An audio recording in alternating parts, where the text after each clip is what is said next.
Hey, what's going on, guys? So today we're talking about the best-selling cards in all of Yu-Gi-Oh!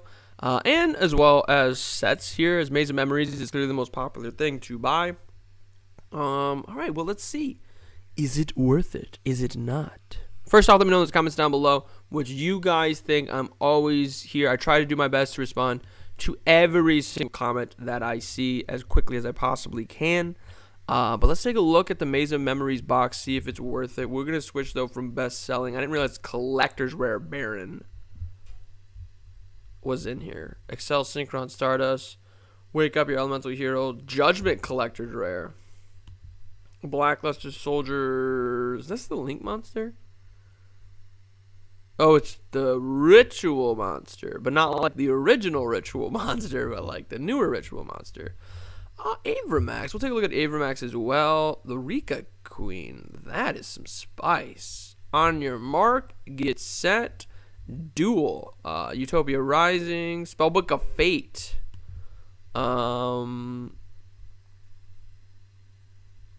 There's probably some others. I'm just going to look at this for the meme. There are probably some other collectors rare that I should probably look at. But when we're taking a look at whether or not a set has value, since the collector's Starlight Rare thing started, which I don't know. Does anybody know? It's a trivia question. I don't know when those really started. I don't know Yu-Gi-Oh history like that. If I had to guess, I would say 2019, 2018. I'm leaning towards 2019. But since then, any set that you've gotten since then has that lottery ticket aspect to it, to where you buy a pack for $4 and you pull, on your mark, get set, duel, right? Or a Solemn Judgment, Maze of Memories. Or not Maze of Memories, excuse me. A Baron de Fleur, which was the last thing I wanted to select on. You get that big prize card, right? But also when we take a look at boxes, we know that I don't know what the ratios are for collector's rare on boxes. So this is as of Reddit. I saw two different Reddit posts, both about Genesis Impact. So this is where I'm at. But they do say 3 to 4 per case. On your mark, get set, duel. When this card is activated, if you control other cards, you can add a Synchron monster deck to your hand. So it's a tuning. Once per turn during your standby phase, place. Oh, this is continuous. The more you know. You can place a single counter, you can remove 2, and it's a Shard of Greed. Shard of Greed. Okay. It's a bad Shard of Greed. The worst version of Shard of Greed that is also a tuning without the mill. That is a terrible card. Okay. I'm glad we looked at it because I figured it was bad, but let's take a look at this. So, Spellbook of Fate, not reading the effect, because if you know, you know. But when we take a look at this card, I think it's a decent enough buy. Spellbooks are these type of old-fashioned archetypes that people still really like to play. Spellbooks, obviously, it's just a little strange. It's unfortunate, too, that spellbooks are just kind of like worse Sky Striker now at this point. And there's a lot of decks that are like that, like Necros. Probably would see more play if Drytron didn't exist. Like if you want to play ritual builds, just like play Drytron unless you specifically want to play Necros. But I don't think Spellbook of Fate is terrible, especially at a $17 buy. Avramax, I actually really like this as a collector's rare. This could be a really good buy as a collector's rare. Obviously, you're going to have to sit and wait. The reprinted Avramax just came out. It does still see a good amount of play. But it's not as popular, though, as it used to be. But I think at 50, if you can get it for less than 50, I would definitely pull the trigger. But we're even seeing, like, the second page, it immediately goes above 50. And the first page, there's barely any listings. So if you can get this card at 50 or below, I would pull the trigger. When we take a look at Solemn Judgment, 62, 65, already going up to, I mean, the first page, it's almost at 70, and there are 40 listings. And the second page, it is at 70, past 75. So this is another situation. I think if you can get this at 60, even like 61, 62 or lower, you're in a really good spot. Like that's really good value. Like almost 64 feels like really good value on this card. And then finally, Baron de Fleur at $250. That's a wild chart out the gate. See if it gets any wilder when we actually zoom in. 215, 190, 200, 215 again. So it seems like the market has set the value of this card at like 215, 210. And that's at 250 though. So this card is heading off to the moon. This card is going to be gone soon. And this card is still seeing a lot of play. I would be a bit leery of the ban list. So this is, for those who like to play that game and spend this amount of money on just one card in order to flip it and sell it, I would try to do that as quickly as possible. So it wouldn't be a situation where I would, if you can, like, say, and this isn't I'm Cards of Counter, not Yugioh Wonder, but you buy the one from Yugioh Wonder, because I don't trust when they put a picture on TCG Player. I don't know if that's just me. I mean, like, I know I buy cards from eBay, and eBay always has a picture, but I don't know. But let's just talk about Marco. This is the cheapest one. Marco Licks has 2 at 220, which is insane value, by the way. 2 at 219 technically, but 2 at 220. So we're looking at 440, obviously. Well, I guess 438 for the full card. I wouldn't, when you get them in the mail, I wouldn't just sit there and slap it down at 400 or 350. I wouldn't do that, like, just in case all of them go away and you're just sitting there now controlling the market. I wouldn't do that. Now, what you can do, because you bought 2, you could put 1 back there and then 1 at like 240. But like I said, could get hit by the ban list. I've never seen somebody buy a collector's rare. I don't really know the collector's rare market that well. I don't know if collector's rare move just as well. But I know this, if we go all the way back, if it'll allow us to what started this whole mess, is Maze of Memories. When we take a look and we switch this from market high to low to best selling, I guess the Baron de Fleur is a pretty high selling collector's rare. But like, the thing is though, and I've talked about this before too, and I haven't like dove into it per se. I don't know where TCG Player would tell me this information, but I don't know if this is based off of, if best selling is based off of volume or just straight up cash. Like, what I mean is, if I buy 1 Baron de Fleur for $220, the collector's rare, and then you buy 4 Baron de Fleurs, the ultra rares, for $180, and we're the only ones who have bought anything. Is yours higher because 4 copies? Is the Baron you bought higher because 4 copies got bought, or is my Baron higher because 1 copy got bought but it was more money?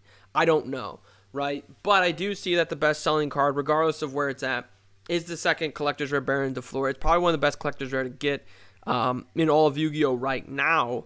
And when we take a look at the chase cards, you could potentially pull a Baron and a collector's rare. Now, I don't really know. Let me just sit here for a second. I don't really know what the best or the cheapest, the lowest collector's rare could be. That Spellbook of Fate we saw. I know it goes Utopia Rising, so it's $18. So 18 plus the Baron is 58, excuse me. So you almost make your money back with just 2 cards, but that's if you pull the best chase card plus a collector's rare. If you don't pull the best chase card, right, which is Baron de Fleur, but you pull, we'll switch this back actually for a second. But you pull a Excel Synchro Stardust Dragon, or a Guardian Chimera, or a Blackluster Soldier card, or Wake Up Your Elemental Hero, you might be in a bit of a tough spot. Like, you get a Photon Orbital and an Excel Synchro Stardust Dragon, we're looking at 30, 15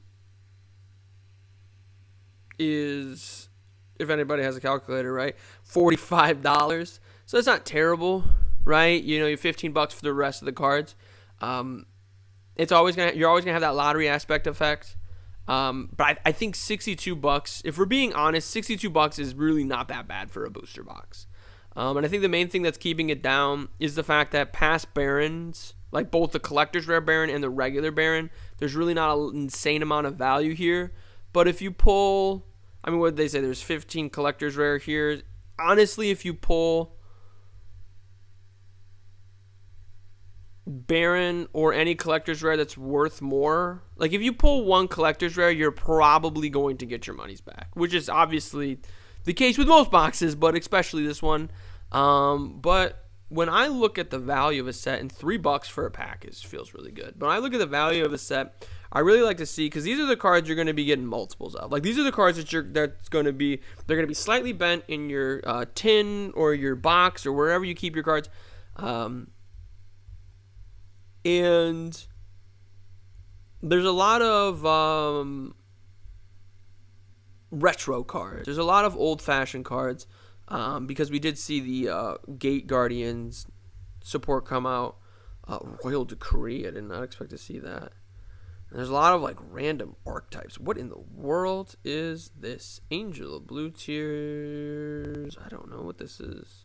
I don't know what archetype that goes to. Saga of the Dragon Emperor. Interesting. So there's a lot of like interesting cards. Performapal, Rika, Deep Dark Trap Hole, rares. Is it smallest it gets is rares? Chaos Form, that's actually not that bad. Blue Sky.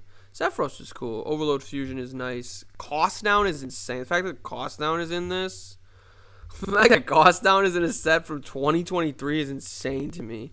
I mean, this is the cheapest card available, but this is why there's not a lot of value. It's a very top-heavy set, so I would be wary about pulling packs. But I think getting a booster box at $62 might actually just end up being worth the risk there.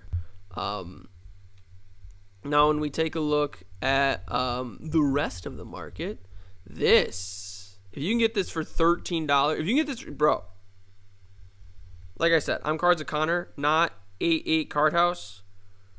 That's great value for this box. And with 88, I mean, this person's controlling the market. Now is the time to buy this because they will be gone. And there are a lot of randomly good reprints. We talked about this already. I don't want to dive too deep into it again, but I was just saying, like, that's a fantastic buy. But like I always say, though, you spend your money how you feel. Like, don't like make, well, Hot Dog Flexer said I should buy it, so I'm gonna buy it. Like, don't do that. Like, but at the same time frame, I feel at least I'm very well educated on how the market works, the ups and downs, lefts and rights. But it's just like my intro video said, you know, for the most part, nobody really knows if it's going to go up, down, left, right, or in circles, right? So spend your money how you feel because it's your money and don't let nobody tell you otherwise. Infinite Permanence is doing its thing. Evenlies are at $6. That's insane. $10 for the structure deck. I mean, this evenly could very easily be where this Infinite Permanence is at a year from now, which would be insane value for the Trap Trick structure deck. Let's take a look at this guy. Is it 8? I believe so. Yeah. If this Synchro Summon, Special Summon a level 2 or lower tuner during your main phase, you contribute to Special Summon a Stardust Dragon for extra deck. It is treated as a Synchro Summon. And then after the effect results, Synchro Summon using monsters you control as material. For the rest of the turn, Synchro Summoned are unaffected by your opponent's card effects. That is actually really, really good. If it has the right setup. I don't think that this is like a fantastic meta-defining tier 0 card, but I do think that this card is not that bad. And Synchron is an archetype we haven't talked about a lot because I feel like I've talked about like so many archetypes. Synchron is another one of those archetypes where I was talking about this with the Gate Guardian and Ninja. And as Konami continues to do this, I think I mentioned this before too, but as Konami continues to do this, where they print these retro support cards, they print these old like cards for like support for Stardust Dragon and Synchron, right? You just have to be wary about what cards you're buying. Are you buying the new stuff? Are you buying the old, different things like that? But more importantly, as these cards are getting printed and as these cards are hitting the market, just be on the lookout because they're not, I don't want to offend anybody, but like they're not going to like randomly print gimmick puppet support or like Steel Swarm or Nordic, maybe Nordic, but probably not. Heraldic Beast. We're doing too much Zexal era. Because that's my favorite era. But they're not going to randomly do... As they did just randomly do Ice Barrier support, which is insane. But Cloudians, actually, they might randomly do Cloudian support. But you kind of get the drift of what I'm saying. Fire King, actually. Battery Man. I should just say my favorite archetypes because they don't seem to want to do that. Volcanics hasn't gotten support in a very long time. There are just a lot of archetypes that haven't gotten support, like the retro support, that are from that era. But the reason for that is because nobody plays those archetypes. Like, and if they do, and I guess I just call myself nobody, but if they do, there's very few of them, right? So to make a short story long, if you see a card like this, at the very least, watch it. Because while we like to sit and think that only the meta players and the pro players are the ones who control the Yu-Gi-Oh market, it's really not. It's really the casual. It's really the casual players who do it. For example, I am always buying and selling cards. I'm always about opportunity cost, main value. Whenever I buy cards, I always look for, on TCG Player, I always look for what it says right there for Korean Yu-Gi-Oh, which obviously you can't buy because it's Korean. But anyway, free shipping on orders over $5. I always look for that, right? I know not everybody does that because I've been sending out a lot of cards recently. I actually have 2 cards I should send today. But I've been sending out a lot of cards recently, and people are paying like $1 or $2 for shipping because they just need like one. And I haven't really been selling like, Ash Blossoms and Perms. Like, no, I've been selling like relatively like random feeling cards. I just sold 3 Polynesis or something like that. And there's nothing against that. Like, if you were the person that did that, there's nothing against that. But like, those are the type of people who are buying stuff on TCG Player, which is why I've always tried to stay away from like the collector's rare because usually the meta people won't buy it and the casual people won't buy it because casual people like to play budget. But sometimes people will buy the collector's rare because they want it to look cool. But back to this card, which is the whole reason I talked about this and rant for like the last 15 minutes, is because I think this card is a good buy. And it's for the reasons I just explained. It has a good effect, it has a decent attack, and it's legacy. I keep saying retro. It's legacy support. For a very, very popular archetype. Synchron is a very popular archetype. I know a lot of people that love playing this archetype. They still play this archetype to this day. So I think this is a fantastic buy. I know. It's just to make a very short story long. But I think whenever I go on rants like that or ramble like that, I always think, I like to think that I am also giving good, valuable information. But I know sometimes I have a tendency to ramble. But also that's why I have a YouTube channel talking about Yu-Gi-Oh! Because it gives me the opportunity to ramble about Yu-Gi-Oh! But anyway, I haven't talked about Runic a lot. And Runic is interesting because there is a Runic for hire list that's been running around, causing some mayhem. So this section of it's super cheap. But let's take a look at the Runic stuff.